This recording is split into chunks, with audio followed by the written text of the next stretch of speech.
సరే, కాంగ్రెస్ని పక్కన పెడదాం.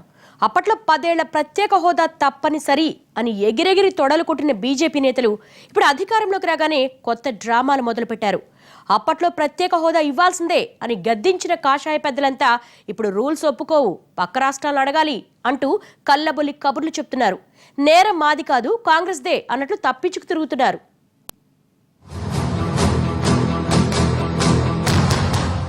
నిజంగా కమలనాథులకు ఆంధ్రప్రదేశ్ ప్రజల మీద ప్రేమే ఉంటే అధికారంలోకి వచ్చారు. ఇప్పుడు 10 ఏళ్ల ప్రత్యేక హోదా ఇవ్వచ్చు. ఏపీకి 10 ఏళ్ల స్పెషల్ స్టేటస్ ఇవ్వాలని గతంలో గగ్గోలు పెట్టి ఎన్నికల్లో హామీలు కూడా ఇచ్చిన పార్టీయే కదా అనుకుంటే పొరపాటే. సాక్షాత్తు నేటి ప్రధాని మోడీ గారే అప్పట్లో ఏపీకి అన్నీ ఇస్తామని, బాధ్యత మాదేనని భరోసా ఇచ్చారు. మరి అధికారంలోకి వచ్చాక ఆ దిశగా ఏమైనా అడుగులేశారా అంటే అబ్బే, ఒక్క అంగుళం కూడా ముందుకెళ్తే ఒట్టు.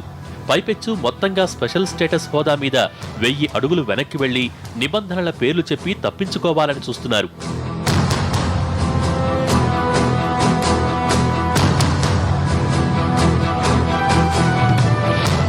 ఆంధ్రప్రదేశ్కు ప్రత్యేక హోదా ఇస్తున్నట్టు గత ఏడాది ఫిబ్రవరి 17న ప్రధానమంత్రి మన్మోహన్ సింగ్ రాజ్యసభలో ప్రకటించారు. ఆ సమయంలో బీజేపీ నేతలంతా అక్కడే ఉన్నారు. ఆయనెక్కడో చాటుమాటున 4 గోడల మధ్య ఈ ప్రకటన చేయలేదు. ప్రధాని ప్రకటనతో ఆంధ్రప్రదేశ్కు ప్రత్యేక హోదా దక్కినట్టే. ఇప్పుడు కొత్తగా రాష్ట్రాలు ఒప్పుకోవాల్సిన అవసరమేముంది? ఎన్డీఏ సర్కార్ చేయాల్సిందల్లా స్పెషల్ స్టేటస్ కింద ఏపీకి ఇవ్వాల్సిన గ్రాంట్లు, ఇతరత్రా సౌకర్యాలు కల్పించడమే. కానీ ఇప్పుడు ఇతర రాష్ట్రాల అనుమతి అంటూ కొత్త పల్లవందుకున్నారు బీజేపీ నేతలు. దీని వెనుక రాజకీయ కారణాలు ఉన్నాయనే వాదన వినిపిస్తోంది.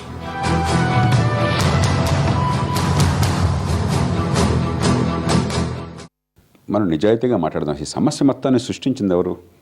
ఆనాటి కాంగ్రెస్, టీడీపీలు కదా.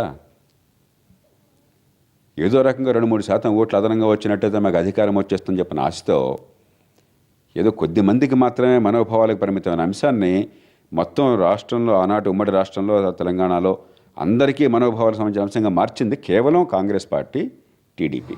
విభజన చట్టంలో ఉన్న పరిశ్రమలు, కేంద్ర సంస్థలు అన్నీ బీజేపీ పోరాటం వల్లే ఏపీకి దక్కాయని, బీజేపీ ప్రయత్నించి ఉండకపోతే ఏపీకి 10 ఏళ్ల ప్రత్యేక హోదా దక్కేది కాదని అప్పట్లో కమలనాథులు డప్పు కొట్టుకున్నారు. మరి ఇప్పుడు అధికారంలోకి వచ్చాక మాత్రం తమకేదీ గుర్తులేదన్నట్టు మారిపోయారు. తమకు ఓట్లేసి గెలిపించిన ప్రజల గురించి పూర్తిగా మర్చిపోయారు. ఇవ్వాల్సిన స్థానంలో ఉన్న బీజేపీ అయినా స్పెషల్ స్టేటస్ ఇస్తుందా అంటే అది కూడా లేదు. అంటే గతంలో బీజేపీ అధికారంలోకి రావటం కోసం అబద్ధాలు చెప్పిందన్నమాట. అందుకే వెంకయ్యనాయుడు ఇప్పుడిలా మాట మారుస్తున్నారన్నది ప్రజలకు అర్థమవుతోంది. అప్పట్లో వీళ్ల రాజకీయం కోసం ఉద్యమాలు చేసి ఇప్పుడు నీళ్లు నములుతున్నారు. అంటే అప్పట్లో కాంగ్రెస్ నేతలు చేసింది మోసమైతే బీజేపీ నేతలు చేసింది మాత్రం నమ్మక ద్రోహం. ప్రత్యేక ప్రతిపత్తి ఇవ్వాలి, ఫండ్స్ కూడా ప్రత్యేకంగా ఇచ్చి తీరాల్సిందే భారతీయ జనతా పార్టీ. ఇవాళ ప్రభుత్వంలోకి వచ్చారని చెప్పేసి ఆనాడు మనకి బిల్లును సపోర్ట్ చేశారు. ఇవాళ మేము ఇవ్వలేము అంటే మాత్రం వాళ్ళ మాటను తప్పినట్టుగా ఉంటుంది బీజేపీ గవర్నమెంట్. కొన్ని కోట్ల మంది మమ్మల్ని విడదీయద్దు, మా రాష్ట్రాన్ని విడదీయద్దు, అనేకమైన సమస్యలు వస్తాయని ఏడుస్తుంటే పట్టించుకోని పార్టీలు ఇప్పుడు మళ్ళీ రాజకీయం, మళ్ళీ ఓట్ల కోసం ప్రత్యేక ప్రతిపత్తి మీకు ఎందుకు ఇవ్వరు అని సంతకాలు పెట్టించడం, ఇదంతా ఎలా ఉందంటే హాస్యాస్పదంగా ఉంది.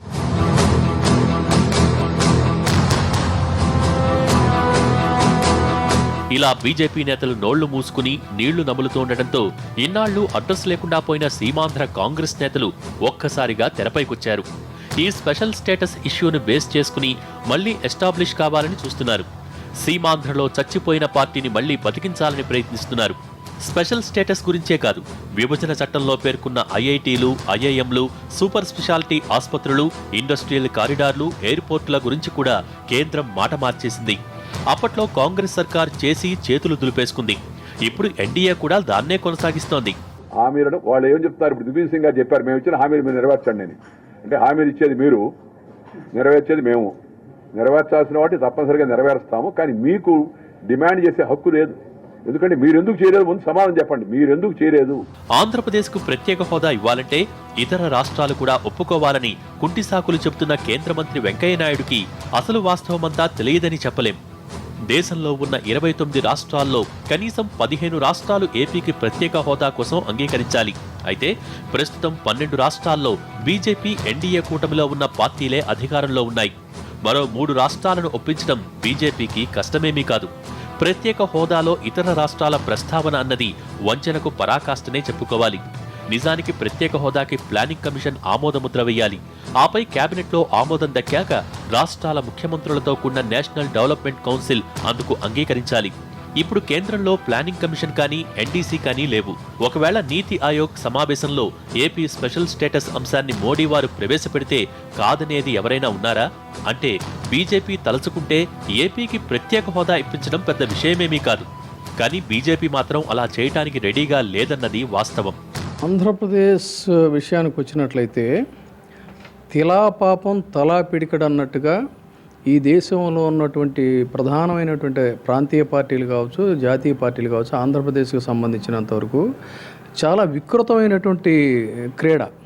అంటే it is a wild game అన్నమాట. ఈ వైల్డ్ గేమ్లో ఎవరి వంతు పాత్ర వాళ్ళు నిర్వహిస్తూ చాలా వికృతంగా ఆ ప్రజల యొక్క జీవితాలతో, ఆ రాష్ట్రం యొక్క సంక్షేమంతో ఆటలాడుకుంటున్నటువంటి పరిస్థితి అయితే మనం చాలా స్పష్టంగా చూస్తున్నాం. ఈ వంచనలో బీజేపీ దూరాలోచన కూడా లేకపోలేదు. ఏపీకి ఇప్పటికిప్పుడు ప్రత్యేక హోదా ఇచ్చేస్తే ఆ క్రెడిట్ మొత్తం టీడీపీ ఖాతాలో పడిపోతుంది. అప్పుడు పోరాడి ఇప్పుడు ఆమోదింపచేసేది బీజేపీయే అయినా రాజకీయంగా లబ్ధి పొందేది మాత్రం టీడీపీయే. అంతేకాదు, భవిష్యత్తులో 2 తెలుగు రాష్ట్రాల్లో బాగా వేయాలని చూస్తున్న బీజేపీకి ఇది ఇబ్బంది కలిగించే అంశం. పోనీ ప్రత్యేక ప్యాకేజీలు ఇచ్చినా బాబు బలం పెరిగిపోతుంది.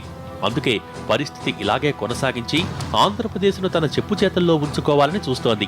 ఇప్పుడున్న పరిస్థితుల్లో ఏపీకి రూపాయి ఇచ్చినా దాని క్రెడిట్ మొత్తం కమలనాథులకే దక్కాలన్నది మోడీ షా వ్యూహం.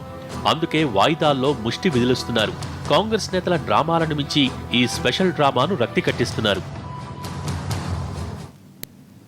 సరే, జాతీయ పార్టీలు డ్రామాలాడుతున్నాయి అనుకుందాం.